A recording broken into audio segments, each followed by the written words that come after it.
The rain struck the glass like accusation, each drop carrying the weight of unshed tears. Amelia pressed her palm against the cold window, watching the carriage disappear into the mist that swallowed the moors whole. Behind her, footsteps approached with the measured cadence of inevitability, Lord Blackthorn's presence filling the room like smoke before she even turned. The air grew thick, charged with unspoken truths that hung between them like cobwebs in candlelight. Her breath fogged the glass as she whispered words that would change everything, though she knew not yet their power to destroy or redeem. The morning Amelia arrived at Thornfield Estate, the sky wept gray tears that matched the hollowness in her chest. She stepped from the hired carriage with nothing but a worn leather satchel and the weight of her father's debts crushing her shoulders like winter stones.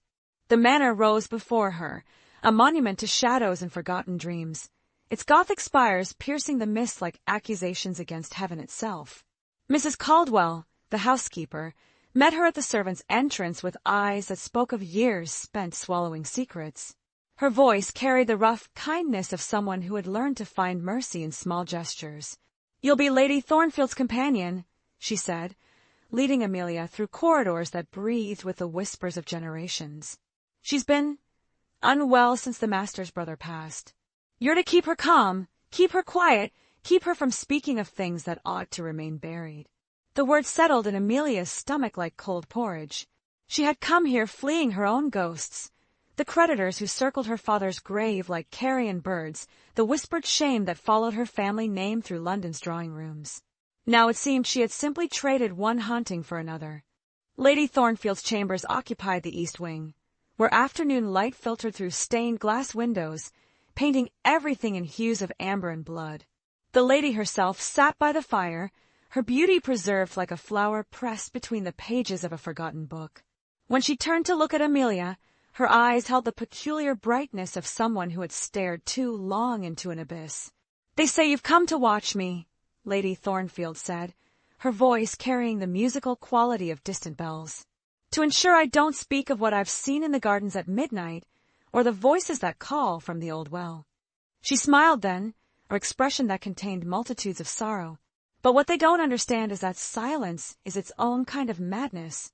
Amelia felt something shift in her chest, a recognition that passed between women who had both been caged by circumstances beyond their control. "I've come to keep you company, my lady. Nothing more, nothing less." The days that followed moved like honey through cracked glass.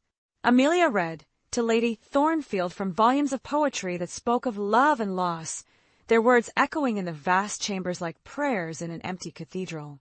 She learned to navigate the servants' whispers, the way conversations died when she entered a room, the heavy silences that followed any mention of the master's brother Edmund.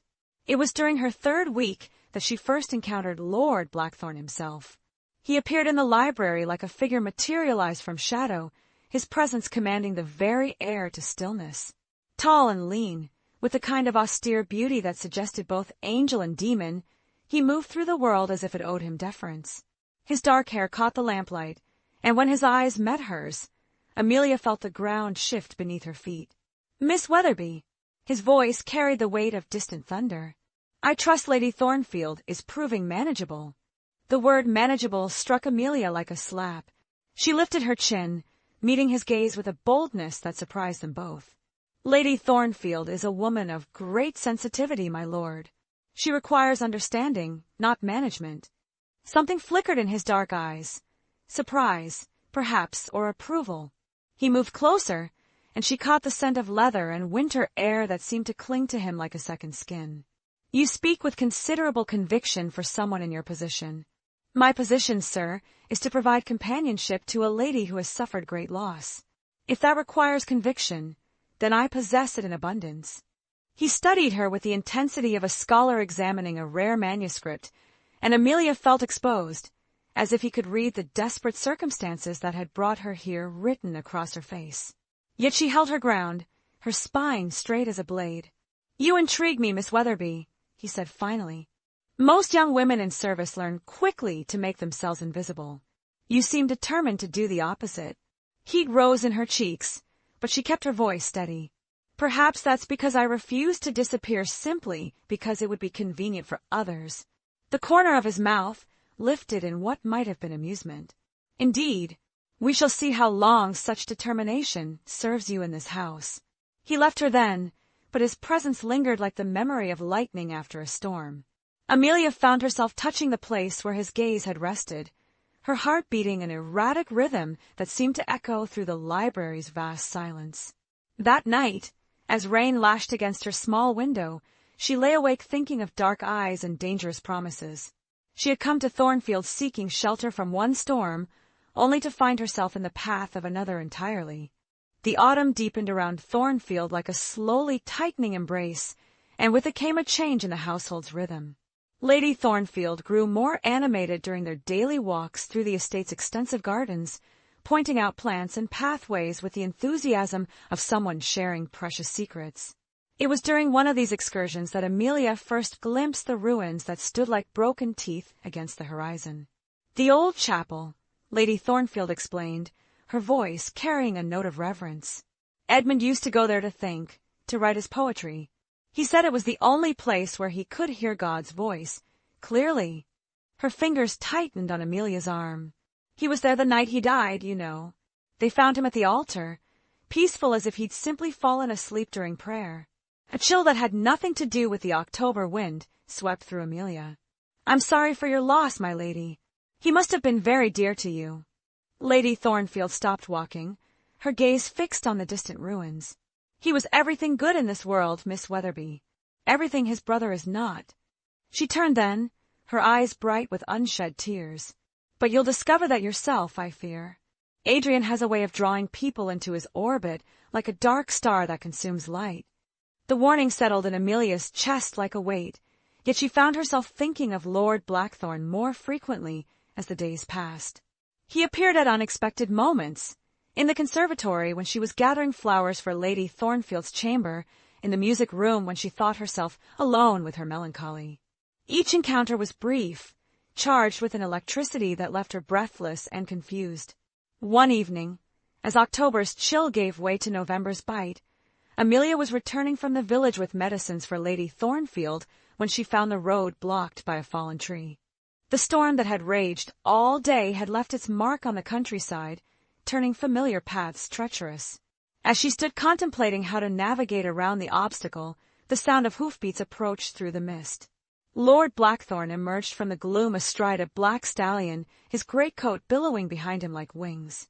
He dismounted with fluid grace, his eyes taking in her predicament with a glance. "The storm has made traveling dangerous," he said, moving to lift the smaller branches that blocked her path. "You should not be walking alone after dark." "I had little choice, my lord," Amelia replied, watching the play of muscles beneath his coat as he worked. Lady Thornfield required her medicine, and Dr. Mansfield was delayed by the weather. He paused in his efforts, fixing her with that penetrating stare that seemed to see straight through to her soul. "You take considerable risks for someone who is merely an employee." The word merely stung, though she couldn't say why. "Lady Thornfield's welfare is my responsibility." "Your dedication is admirable," he said, returning to his task. "Though I wonder what drives such fierce loyalty in someone so young." Amelia felt heat rise in her cheeks despite the cold. "Perhaps because I understand what it means to be dismissed as inconsequential, my lord. Lady Thornfield deserves better than to be forgotten simply because her grief inconveniences others." He straightened slowly, his eyes never leaving her face. "You speak of inconvenience as if you have personal experience with it." The question hung between them like a challenge. Amelia lifted her chin, meeting his gaze directly. "I am the daughter of a man who died owing more than he possessed, my lord. I know intimately what it means to become an inconvenience to those who once welcomed your presence." Something shifted in his expression, a softening that transformed his austere features into something almost human. "I see," he said quietly, "and yet you maintain your dignity despite your circumstances." "Dignity is sometimes all one has left," she replied, surprised by her own honesty. He moved closer then, close enough that she could see the flecks of silver in his dark eyes, could feel the warmth radiating from his body despite the cold night air. "You are not what I expected, Miss Weatherby." "And what did you expect, my lord?" "Someone who would bend more easily," he said, his voice dropping to barely above a whisper. Someone who would not challenge me with such eloquence. The air between them grew thick with unspoken possibilities. Amelia felt her heart racing, her breath coming shallow as he reached out to brush a strand of rain-dampened hair from her face. His touch was gentle, reverent, as if she were something precious that might break under too much pressure. "You should return to the house," he said, though his hand lingered near her cheek. "The night grows cold." "Yes," she whispered, though neither of them moved. The moments stretched between them, pregnant with promise and peril, until the distant sound of thunder broke the spell. He stepped back, his expression closing like a door, and helped her navigate around the fallen tree with careful courtesy. But as they parted ways at the manor's entrance, Amelia caught him watching her with an intensity that followed her into her dreams. November brought with it a change in the household's atmosphere, as palpable as the frost that began to silver the window panes each morning. Mrs. Caldwell moved through her duties with the tight-lipped efficiency of someone bracing for an inevitable storm, and the other servants whispered among themselves with the nervous energy of rabbits sensing a predator's approach. The source of their unease became clear when Lady Evangeline Fairfax arrived with a retinue that included her sharp-eyed mother and enough luggage to suggest a lengthy stay. Amelia watched from Lady Thornfield's window as the procession swept up the drive, all glittering jewels and fashionable silks that seemed obscenely bright against Thornfield's austere grey stones. "She's come to claim him," Lady Thornfield said softly, her hands trembling as she gripped the window frame. Just as she claimed Edmund's attention before everything went wrong. Amelia felt a cold knot form in her stomach. "Who is she, my lady?" "Lord Blackthorn's intended bride," came the reply, each word dropping like stones into still water. "Their engagement was arranged years ago, but she's been traveling on the continent with her mother. Now she returns to collect her prize." The words hit Amelia with unexpected force, leaving her breathless as if she'd been struck. She had no claim on Lord Blackthorn's affections, no right to feel the stab of loss that pierced her chest like a blade, yet the pain was real and sharp and undeniable. Lady Evangeline proved to be everything Amelia was not, tall where she was petite, golden where she was dark, confident where she was uncertain. She moved through Thornfield's halls like a queen surveying her future domain, her laugh ringing through rooms that had grown accustomed to whispers and silence. Their first encounter came in the conservatory, where Amelia had retreated to arrange flowers for Lady Thornfield's chamber. Lady Evangeline swept in like a storm front, her pale blue eyes taking in Amelia's simple dress and work-worn hands with a glance that spoke volumes. "So you're the little companion everyone's been whispering about," she said, her voice carrying the crystalline quality of breaking glass. "How quaint. Adrian has always had a soft spot for charity cases." He'd flooded Amelia's cheeks, but she kept her voice steady. "I'm here to care for Lady Thornfield, nothing more." "Of course you are," Lady Evangeline replied, moving to examine the flowers with the casual cruelty of someone who had never known want. "Though I do hope you understand your place in this household. Some boundaries, once crossed, can never be uncrossed." The threat was delicately delivered but unmistakable. Amelia felt her chin lift in automatic defiance. "I understand my position perfectly, my lady." "Do you?" Lady Evangeline turned then, her smile sharp as winter moonlight. "Because from where I stand, it appears you've been harboring certain aspirations above your station." The accusation hung in the air between them like poison. Amelia's hands stilled on the flowers, her heart hammering against her ribs. How could this woman see what Amelia had barely admitted to herself? "I harbor no aspirations beyond caring for my mistress," she said, proud that her voice didn't waver. "How reassuring," Lady Evangeline murmured. "Because Adrian and I have plans, you see. Important plans that don't include complications." That evening, Amelia watched from the servants' stairway as Lord Blackthorn escorted Lady Evangeline into dinner, his dark head bent attentively toward her golden one. They made a striking couple, he all shadows and mysterious depths, she all light and conventional beauty. The sight of his hand at her elbow, the practiced ease with which he played the role of devoted fiancé, cut through Amelia like a blade. She retreated to Lady Thornfield's chambers, where she found her mistress, staring into the fire with the intensity of someone seeking visions in the flames. "She always gets what she wants," Lady Thornfield said without preamble, "even when what she wants belongs to someone else." My lady! Lady Thornfield turned, her eyes bright with something that might have been fever or prophecy. Edmund loved her, you know. Loved her with the kind of desperate devotion that destroys men. But she preferred the heir to the younger son, the title to the poet's heart. Amelia felt the blood drain from her face. I don't understand. She drove him to despair, Miss Weatherby. Made him believe he was nothing, worth nothing, because he couldn't offer her what Adrian could. The night he died, he received a letter from her, a cruel little missive explaining why she could never be his. The revelation hit Amelia like a physical blow. She sank into the chair beside Lady Thornfield, her legs suddenly unable to support her weight. Does Lord Blackthorn know? Adrian knows everything, Lady Thornfield replied, and yet he still plans to marry her. Duty, he calls it. Honor. As if there were honor in wedding the woman who destroyed his brother. That night, Amelia lay awake listening to the sound of laughter drifting up from the drawing-room below, where Lord Blackthorn entertained his guests. Lady Evangeline's musical tones rose above the rest, punctuated by his lower responses. The sound was torture, each note a reminder of her own foolishness in allowing her heart to hope for something that had never been possible. When dawn finally grayed the windows, Amelia rose with a new resolve.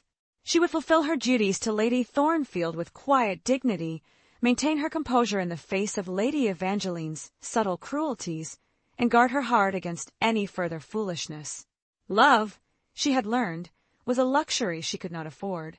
But as she dressed in the gray morning light, her fingers lingered on the small mirror above her washstand, tracing the reflection of a face that had somehow learned to dream despite its circumstances. Some battles, she realized, were harder to surrender than others. Underscore underscore underscore underscore underscore underscore underscore underscore underscore underscore underscore underscore underscore underscore underscore underscore. The announcement came on a crystalline December morning when frost painted the windows in delicate patterns, and the air itself seemed to hold its breath. Amelia was helping Lady Thornfield with her morning correspondence when Mrs. Caldwell appeared in the doorway, her usual composure cracked like thin ice. "Begging your pardon, my lady," she said, her voice tight with suppressed emotion. "But Lord Blackthorn requests your presence in the library. Both of you," she added, her eyes finding Amelia's with something that might have been sympathy. They found him standing before the great fireplace, his silhouette dark against the dancing flames. Lady Evangeline sat nearby, her hands folded in her lap with the serene confidence of someone who had just secured a great victory. The winter light, streaming through the tall windows, caught the diamonds at her throat, sending rainbow fragments dancing across the Persian rug. "I wanted you both to hear this from me," Lord Blackthorn said without preamble, his voice carrying the formal cadence of a man delivering a prepared speech. "Lady Evangeline has done me the honor of accepting my proposal. We will be married in the spring." The words hit Amelia like physical blows, though she had been expecting them. Lady Thornfield's sharp intake of breath was the only sound in the sudden silence, followed by the soft whisper of silk as Lady Evangeline rose from her chair. "I do hope you'll be happy for us," Lady Evangeline said, her gaze moving between Lady Thornfield and Amelia with the lazy satisfaction of a cat that had cornered two mice. "Adrian and I have such wonderful plans for modernizing Thornfield. Some changes will be necessary, of course." The implied threat hung in the air like incense. Amelia felt her hands tremble and clasped them tightly behind her back, determined not to give Lady Evangeline the satisfaction of seeing her distress. "Of course we wish you every happiness," Lady Thornfield said, her voice carrying only the slightest tremor. "Edmund would have been so pleased to see his brother settled." At the mention of his brother's name, something flickered across Lord Blackthorn's features. Pain, perhaps, or guilt. His eyes found Amelia's for just a moment, and she saw something there that made her heart stutter against her ribs. But then Lady Evangeline moved to his side, her hand sliding possessively through the crook of his arm, and the moment was lost. "We'll be hosting a celebration dinner next week," Lady Evangeline continued. "All the county families will attend. It will be quite the social event." The casual dismissal in her tone was clear. Servants, companions, and other inconsequential persons would not be included in such festivities. Amelia felt heat climb her neck, but kept her expression serene. "How lovely," she murmured. "I'm sure it will be everything you hope for." Something sharp flashed in Lady Evangeline's eyes at the subtle emphasis, but Lord Blackthorn's presence kept her response civilized. I'm certain it will be. Adrian and I understand each other perfectly. That afternoon, Amelia walked alone through the estate's Winterbear gardens, seeking solace in the cold air and empty pathways. The ruins of the old chapel beckoned from their distant hill, and she found herself drawn toward them despite Lady Thornfield's earlier warnings about the place. The structure was more intact than it had appeared from a distance, its Gothic arches and crumbling walls still suggesting the grandeur it had once possessed. Ivy crawled up the stones like seeking fingers, and fallen leaves carpeted the floor where an altar had once stood. It was here, Amelia realized with a chill, that Edmund Blackthorn had breathed his last. I wondered if you would come here eventually. The voice made her jump, her heart leaping to her throat as Lord Blackthorn materialized from the shadows near what had once been the vestry. He moved toward her with that predatory grace she had learned to recognize, his greatcoat billowing in the wind that whistled through the broken walls. "My lord," she said, fighting to keep her voice steady. "I was just exploring." "Were you?" He stopped before her, close enough that she could see the lines of strain around his eyes, the weight that seemed to press down on his shoulders. "Or were you seeking some understanding of what drove my brother to his final desperate act?" The directness of the question stole her breath. Lady Thornfield mentioned that he often came here. He did. He found peace here, or so he claimed. Lord Blackthorn's gaze moved to the empty space where the altar had stood. "I found him there, you know. Still warm, as if death had only just finished its work." Amelia felt tears prick her eyes at the pain in his voice. "I'm so sorry." "Are you?" He turned back to her, his dark eyes searching her face with an intensity that made her feel exposed. "Or are you simply being polite to your employer?" The question struck her like a slap. "How can you ask such a thing?" "Because I need to know," he said, moving closer until she could feel the heat radiating from his body despite the cold air. "I need to know what is real and what is merely convenient." "Nothing about my feelings has ever been convenient, my lord," she replied, the words escaping before she could stop them. The admission hung between them like a confession, raw and dangerous in its honesty. Lord Blackthorn went very still, his eyes never leaving her face. "Your feelings," he repeated softly. Amelia felt heat flood her cheeks, but she had gone too far to retreat now. "I know I have no right to them. I know my place, my circumstances, my insignificance in the grand scheme of your life. But you asked for honesty, and honestly is what I've given you." He reached out then, his gloved hand cupping her cheek with a gentleness that made her heart break. "You are not insignificant, Amelia. You are the most significant thing that has happened to me in years." The use of her given name, spoken in that low, rough voice, nearly undid her. "You're to be married?" "Yes," he said, and the word seemed to cost him something vital. "I am." "Then we cannot." "I know." His thumb traced the line of her cheekbone, and she closed her eyes against the exquisite torment of his touch. "But for this moment, in this place where my brother found his peace, I needed you to know that what I feel for you is real. More real than duty, than obligation, than any arrangement made for the sake of family honor." Tears spilled down her cheeks then, and he caught them with his fingers as if they were precious things. "What are we to do?" "We are to do nothing," he said, his voice heavy with regret. "You will continue to care for Lady Thornfield, and I will marry Lady Evangeline as planned. We will be civil, distant, and painfully proper, and we will both pretend that this moment never happened." "Can you do that?" she whispered. His smile was heartbreak given form. "I must, and so must you." He kissed her then, soft and desperate and utterly without hope. It lasted only a moment before he pulled away, his breathing ragged as he stepped back from her. "Go," he said, not unkindly. "Please, before I do something that will destroy us both." Amelia fled then, running through the gardens as if the hounds of hell pursued her. But even as she ran, she could feel the weight of his gaze following her, and the taste of his kiss lingered on her lips like a promise that could never be kept. The celebration dinner arrived with all the pomp and circumstance Lady Evangeline had promised, transforming Thornfield's ancient halls into a glittering stage for county society's approval.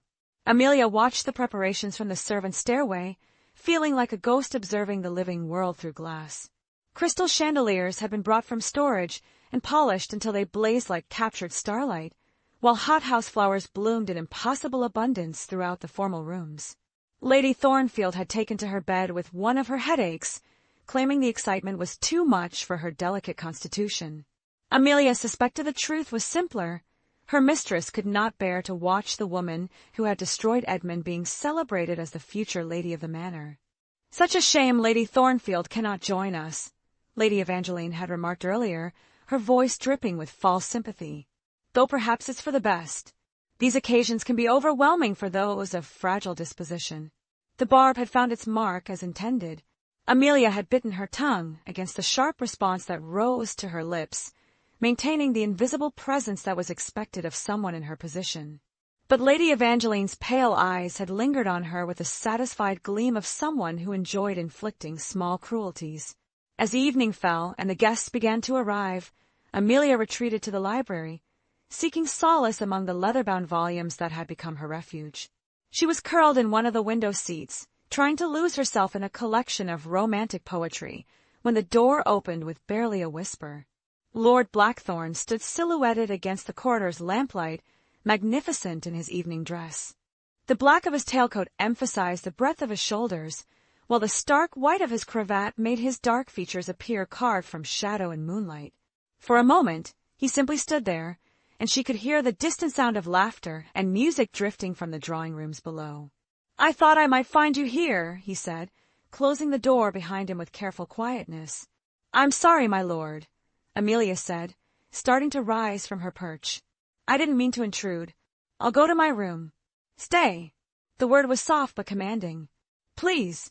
She settled back into the window seat, acutely aware of how her simple gray dress contrasted with his formal attire.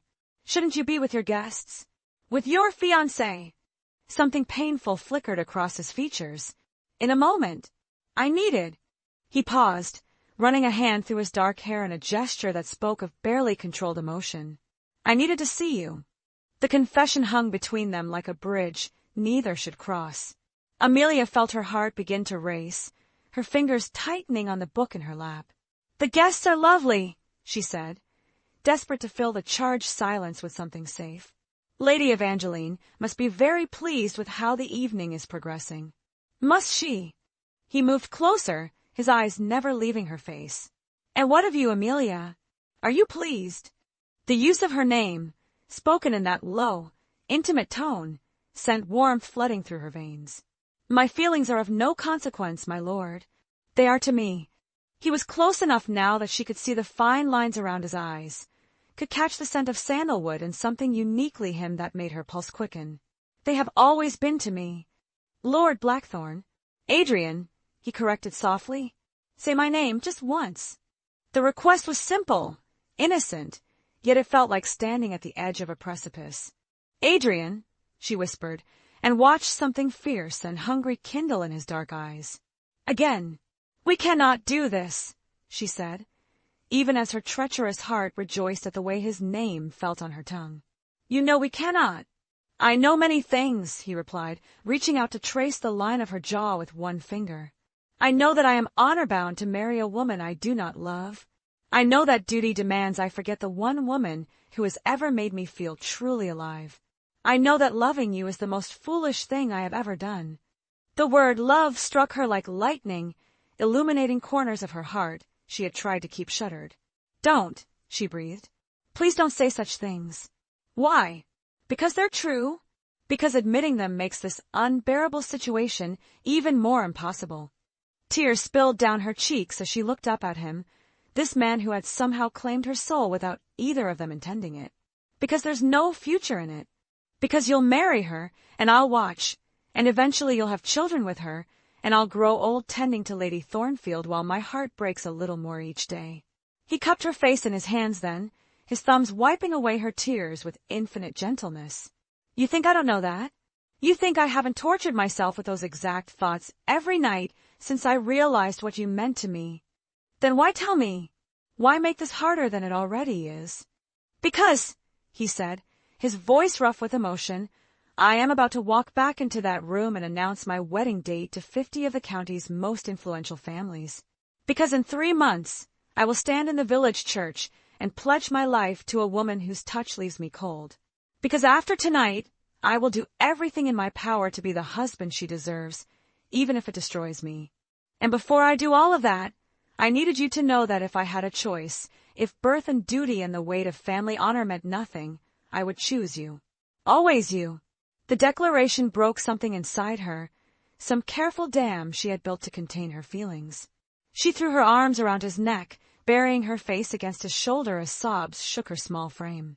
He held her tightly, his face pressed into her hair, and for one perfect, impossible moment, the rest of the world ceased to exist.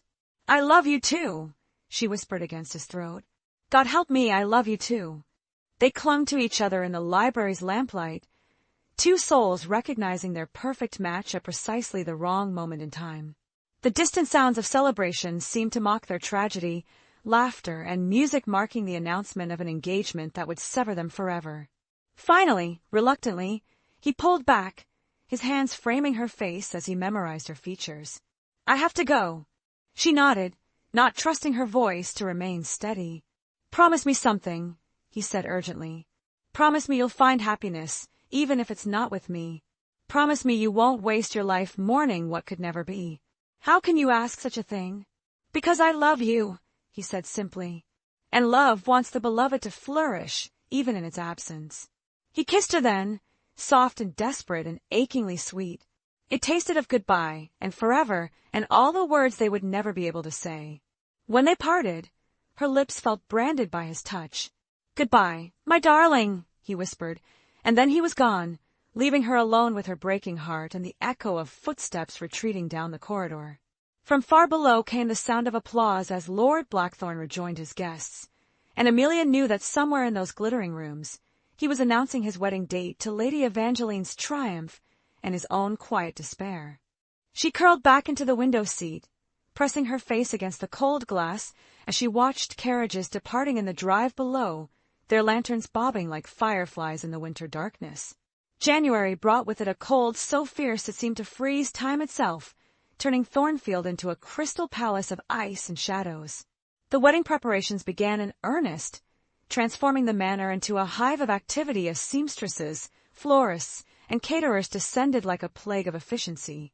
Lady Evangeline threw herself into the planning with the fervor of a general preparing for battle, her sharp commands echoing through halls that had grown accustomed to whispers. Amelia found herself increasingly relegated to the margins of daily life, caring for Lady Thornfield in the East Wing, while the rest of the house buzzed with matrimonial fever. Her mistress had grown more fragile since the announcement, taking to her bed for days at a time and speaking often of Edmund as if he were still alive and might walk through the door at any moment.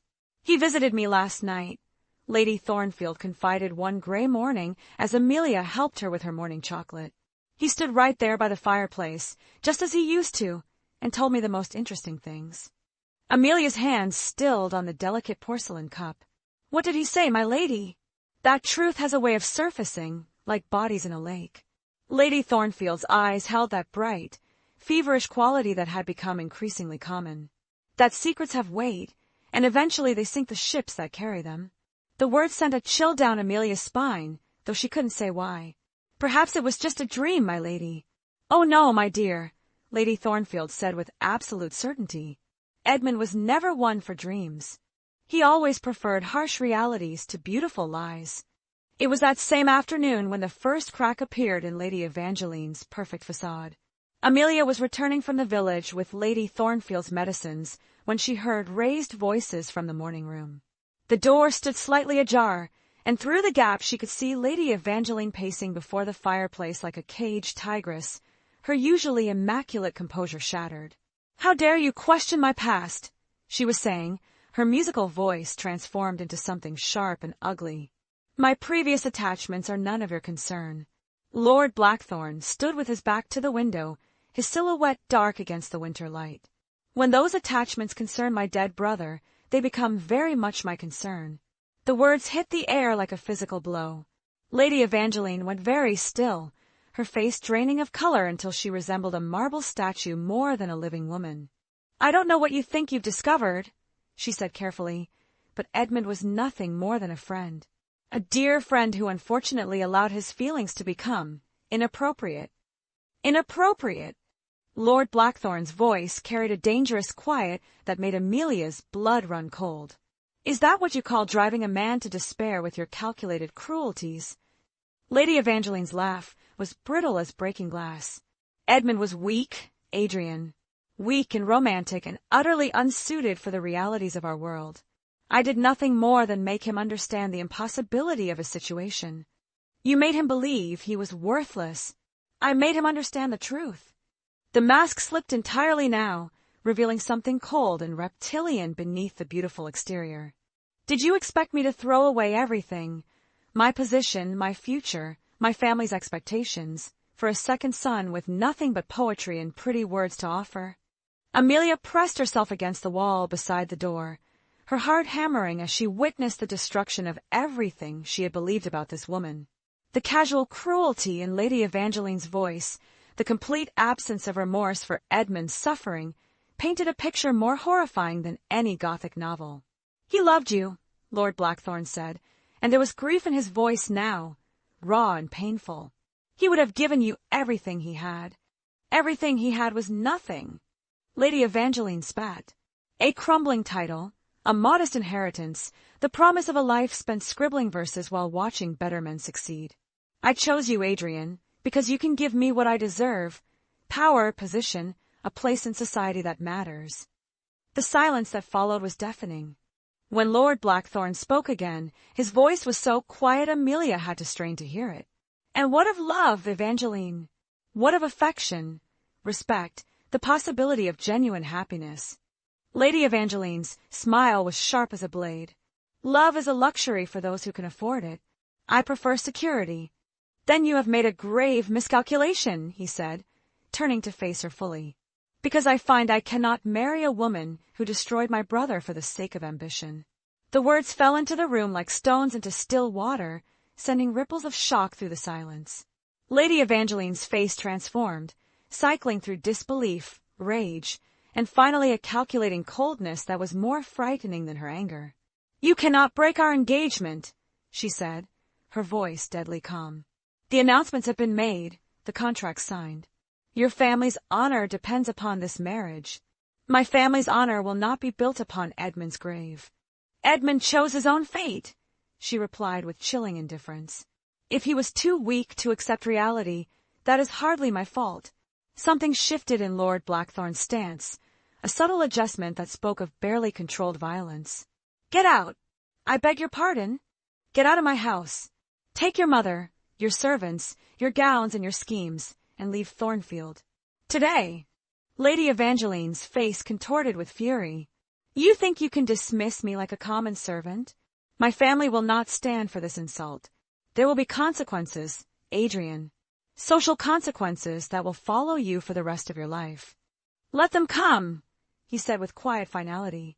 I would rather face the censure of society than wake each morning beside the woman who murdered my brother's soul. The accusation hung in the air like a sentence of death. Lady Evangeline drew herself up to her full height, every inch the offended aristocrat, but something desperate flickered in her pale eyes. You're making a mistake, she said, her voice tight with controlled rage. When you tire of playing the noble martyr, when the loneliness and scandal become unbearable, don't expect me to welcome you back. I will not be available for your convenience a second time. I'm counting on it, he replied. She swept from the room then, her silk skirts rustling with indignation, and Amelia barely had time to duck into an alcove before the furious woman stormed past. The sound of Lady Evangeline's heels on the marble floor echoed like gunshots as she climbed the stairs, no doubt to begin the process of packing her wounded pride along with her trousseau. Amelia remained frozen in her hiding place, her mind reeling from what she had witnessed. The engagement was broken. Lord Blackthorn was free. The thought sent a wild flutter of hope through her chest before reality crashed down like a cold wave. Free from Lady Evangeline, perhaps, but not free to choose a penniless companion with no name or fortune to recommend her. The sound of a door closing brought her back to the present. Cautiously, she peered around the corner to find the morning room empty, Lord Blackthorn having departed as silently as shadows. She hurried toward the servants' stairs, desperate to reach the safety of Lady Thornfield's chambers before anyone discovered her unauthorized presence in the family quarters. But as she climbed the narrow staircase, one thought echoed in her mind with crystalline clarity: Edmund Blackthorn would finally be avenged. The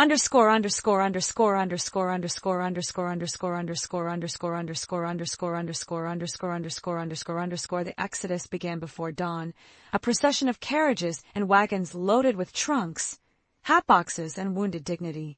Amelia watched from Lady Thornfield's window as Lady Evangeline's entourage departed Thornfield like a retreating army, their departure marked by theatrical sighs and meaningful glances that promised future retribution. Lady Evangeline herself sat ramrod straight in the lead carriage, her beautiful face a mask of cold fury as she stared ahead without a single backward glance. Her mother, a formidable woman who had spent the previous evening alternately weeping and threatening legal action, pressed a lace handkerchief to her eyes with the dramatic flair of someone performing grief rather than experiencing it. "Well," Lady Thornfield said from her position beside the window, her voice carrying a note of satisfaction Amelia hadn't heard in months. "That's the end of that particular tragedy." "You don't seem surprised, my lady," Amelia observed, studying her mistress's serene expression. Lady Thornfield's smile held secrets. "My dear, when you've lived as long as I have, you learn that truth has a way of asserting itself. It may hide for a while, dress itself in pretty clothes and charming manners, but eventually it shows its true face. Did you know about Edmund and Lady Evangeline?" "I suspected," Lady Thornfield replied, settling back into her chair with visible relief. "Edmund was never good at hiding his feelings, and Evangeline was never good at hiding her true nature from those who cared to look. I tried to warn Adrian, but he was too honorable to believe such calculated cruelty could exist beneath so beautiful a facade." Amelia felt a pang of sympathy for Lord Blackthorn, imagining the weight of discovery, the guilt he must feel for his brother's suffering. "What will happen now?" "Now?" Lady Thornfield's eyes sparkled with something that might have been mischief. "Now Adrian is free to choose his own path. And perhaps, my dear, you might find that path leads in directions you never dared to imagine." Heat flooded Amelia's cheeks at the implication. "My lady, I could never. That is, Lord Blackthorn would never." "Wouldn't he?" Lady Thornfield reached out to pat Amelia's hand with maternal affection. "My dear child, do you think I'm blind? I've seen the way he looks at you, the way you both pretend not to see each other when you're in the same room. I've watched two people fall desperately in love while convincing themselves it was impossible." The words hung in the air like a benediction. Amelia felt tears prick her eyes, hope and terror warring in her chest. Even if that were true, the difference in our stations. "Stations can change," Lady Thornfield said firmly. "Hearts, once truly given, rarely do." That afternoon brought an unexpected summons. Mrs. Caldwell appeared at Lady Thornfield's door with a message that Lord Blackthorn requested Miss Weatherby's presence in the library at her earliest convenience. The housekeeper's expression was carefully neutral, but Amelia caught a hint of something that might have been approval in her weathered features. Amelia's hands trembled as she smoothed her simple gray dress and checked her reflection in the small mirror above Lady Thornfield's washstand. She looked pale, her dark eyes too large in her face, her lips colorless with anxiety. No amount of pinching could bring roses to her cheeks or confidence to her bearing. She found him standing before the great fireplace where they had shared their first real conversation, his dark head bowed as he stared into the flames. He had discarded his jacket and cravat, leaving him in shirt sleeves that emphasized the breadth of his shoulders and the lean strength of his frame. When he turned at her entrance, she was struck anew by the austere beauty of his features, the way firelight played across the strong line of his jaw. "You sent for me, my lord," she said, proud that her voice remained steady despite her racing heart. "Adrian," he corrected gently, moving toward her with that predatory grace she had learned to recognize. "I think we're past such formalities, don't you?" The intimacy in his voice sent warmth flooding through her veins. "Ah, yes. Adrian." He stopped before her, close enough that she could see the exhaustion in his dark eyes, the lines of strain that spoke of sleepless nights and difficult decisions. I suppose you've heard about the broken engagement. The entire household has heard, my lord. Adrian. Such news travels quickly in a place like this. His mouth quirked in what might have been amusement. Indeed. And what does the household think of their master's sudden change of heart? He climbed her neck, but she met his gaze directly. I think the household is relieved to see justice done for Edmund's memory. Something fierce and grateful flashed in his eyes. And what of you, Amelia? What do you think? The question hung between them, loaded with possibilities that made her pulse quicken. I think, she said carefully, that you've shown tremendous courage in choosing honor over convenience. Honor, he repeated, moving closer until she could feel the heat radiating from his body. Is that what you call it when a man destroys his social standing for the sake of his conscience? I call it the action of a good man who refused to compromise his principles. He reached out then, his fingers tracing the line of her cheek with infinite gentleness. And what if that same man were to make another choice that society would find equally scandalous? Her breath caught in her throat. What kind of choice? The choice to marry for love rather than position. To wed a woman of character rather than fortune. To build a life based on genuine affection rather than calculated advantage. The words sent her heart soaring, even as her mind rejected their implications. Adrian, you cannot mean. Can I? His hands framed her face, his thumbs tracing the line of her cheekbones as if she were something precious and fragile. I've already scandalized half the county by breaking my engagement. What's one more shock to their delicate sensibilities? The difference in our circumstances will be overcome by the strength of our feelings and the passage of time. Society's memory is short, Amelia. Their disapproval fades when faced with genuine happiness. Tears spilled down her cheeks as she stared up at him, this impossible man who was offering her everything she had ever dreamed of and never dared to hope for. I have nothing to bring to such a marriage. No dowry, no connections, no family name that would benefit you. You have yourself, he said simply. Your kindness, your strength, your unwavering loyalty to those who need your care. You have a heart that sees past surface beauty to genuine worth. You have the courage to challenge me when I'm wrong and the wisdom to support me when I'm right. What more could any man want in a wife? The proposal hung in the air between them, beautiful and terrifying in its simplicity. Amelia felt as if she were standing at the edge of a cliff, one step away from either flight or falling. Say yes, he whispered, his forehead touching hers as his breath mingled with her own. Say you'll marry me, Amelia. Say you'll let me spend the rest of my life proving that love matters more than anything society can offer or take away. She closed her eyes, feeling the last of her resistance crumble like autumn leaves. When she opened them again, his dark gaze was waiting, patient and hopeful and achingly tender. Yes, she breathed, and watched his face transform with joy. Yes, Adrian, I'll marry you. He kissed her then, deep and sweet and full of promise, and Amelia felt her heart finally come home. In the distance, she could hear the wind singing through Thornfield's ancient stones, no longer a lament for the past, but a hymn of hope for the future they would build together. The wedding took place on a morning in late April when spring had finally conquered winter's hold on the Yorkshire countryside. Cherry trees bloomed like clouds of pink snow around the village church, while daffodils nodded their golden heads in the gentle breeze that carried the promise of warmer days ahead. It was a small ceremony by aristocratic standards, no grand procession of carriages, no crowd of fashionable guests in elaborate finery. Instead, the simple stone church held only those who truly mattered.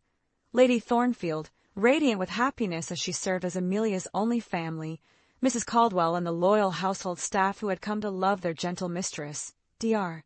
Mansfield, who pronounced the union a triumph of sense over convention, and a handful of local families brave enough to celebrate love over social propriety.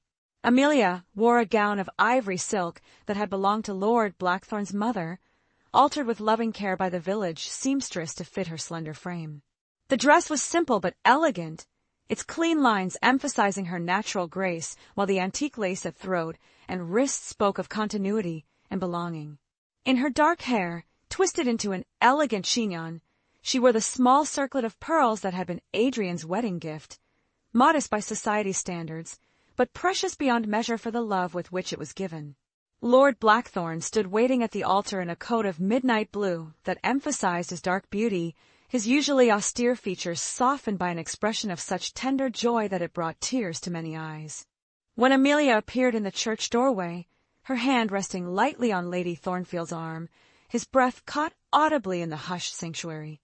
She moved toward him like a vision, her dark eyes bright with unshed tears of happiness, her face luminous with the kind of joy that transforms even the plainest features into beauty. As she drew near, he stepped forward to take her hand, and the touch that passed between them seemed to complete some ancient circle, joining two souls that had been seeking each other across time and circumstance.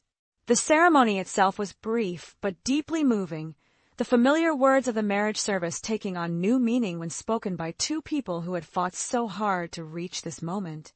When Adrian slipped the simple gold band onto Amelia's finger, his voice was rough with emotion as he promised to love and cherish her all the days of his life. Her own vows were spoken in a voice that trembled with sincerity, each word a gift freely given to the man who had shown her that fairy tales could indeed come true.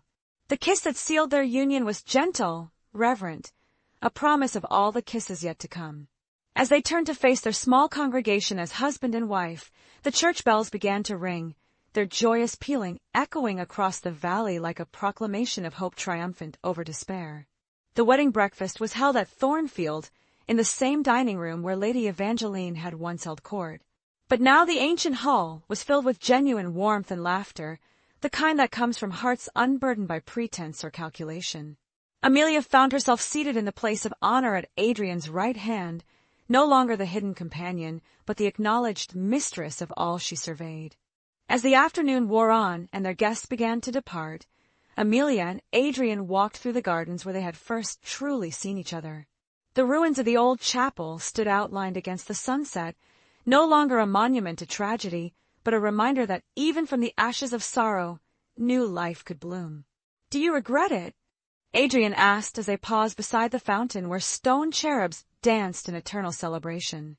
"The scandal, the whispers, the doors that will close to us in fashionable society." Amelia turned in his arms, her hands resting against the warm strength of his chest as she looked up into the face that had become her whole world. "How could I regret the greatest happiness I've ever known? Let them whisper, Adrian. Let them close their doors and turn their backs. We have something they will never understand, a love built on truth, on recognition, on the choice to see worth where others see only circumstance." He gathered her closer, burying his face in her hair as the last light of day painted the sky in shades of rose and gold. "I love you, Lady Blackthorn," he murmured against her ear, and the title that had once belonged to another now sounded like music on his lips. "And I love you," she replied, feeling the words settle into her bones like a benediction. "Always and completely, until time itself grows weary and the stars forget to shine." As night fell softly over Thornfield, they made their way back to the manor hand in hand, two souls who had found their perfect match in a world that had tried to keep them apart. Behind them, the gardens whispered their approval in the language of wind through leaves, while ahead the ancient house glowed with welcoming light from every window. In the east wing, Lady Thornfield settled into her chair by the fire with a smile of deep satisfaction. The house felt different now, lighter, somehow, as if a weight that had pressed upon it for years had finally been lifted. She opened the letter that had arrived that morning from Edmund's Cambridge friend, a poet who had finally gathered the courage to ask if she might consider his suit now that she was no longer in official mourning. Perhaps, she thought as she reached for her writing desk, it was time for more than one kind of healing to begin at Thornfield. After all, love once invited into a house had a way of multiplying, filling corners that had been dark with the warm glow of possibility. The wind sighed through the corridors, carrying with it the scent of spring flowers and the promise of mornings yet to come, when love would wake in the master's chamber and look out upon a world made new by the simple courage to choose joy over convention, hope over fear, and the infinite possibility that lies in two hearts beating as one.